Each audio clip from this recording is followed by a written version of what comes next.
Artisan Talent, I'm going to ask the most basic question about graphic design, which is, what is graphic design? Graphic design is basically just putting life to anything.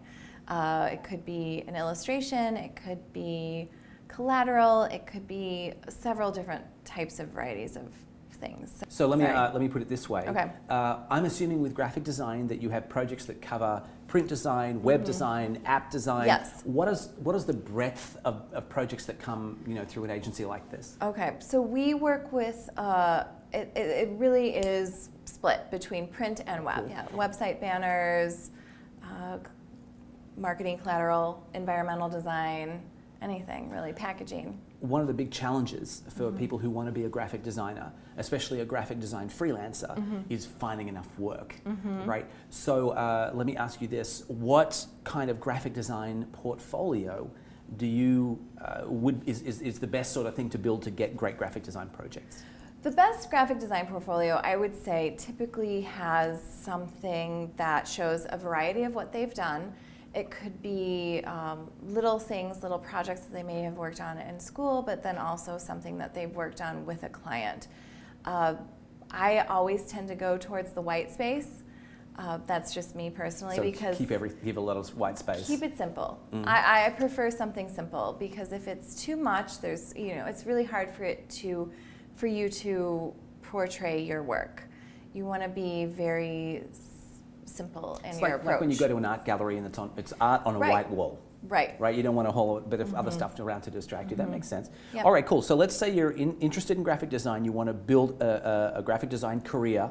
You put together a portfolio with lots of white space. White space. What do you have as like some just straight out tips, graphic designer tips for people who want to get this kind of work?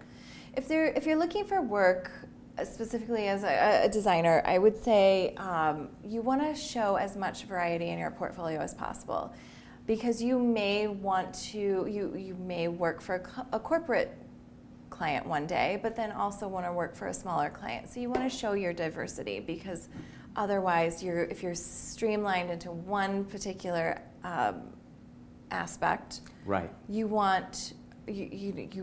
don't want to do that if you're trying to build up a freelance base. Right, you become limited. You become People limited. think that you only do print, 100%. or you only do black and white, or you only do web pages or whatever it happens to be. You want to show a high variety of work. Okay. And yeah, just keep it simple. I mean, it's as easy as that. All right, cool. So this is a weird question, I guess, but let's say that you've gotten into graphic design, you've got some skills, I'm presuming Photoshop, Illustrator, those sorts of design tools. Adobe, Adobe, you've built a graphic design portfolio, you're kind of invested in your graphic designer career. What happens when you get to a graphic designer interview, when you're actually talking to a potential client? What's to look out for in the interview itself? You definitely want to bring your portfolio along with you, whether it be a hard copy portfolio or a website. I would say our clients have been really thrilled with people who come in with an iPad presentation, whether it be like in a presentation design or what have you. You want to stand apart from all the other designers. So definitely going the extra mile.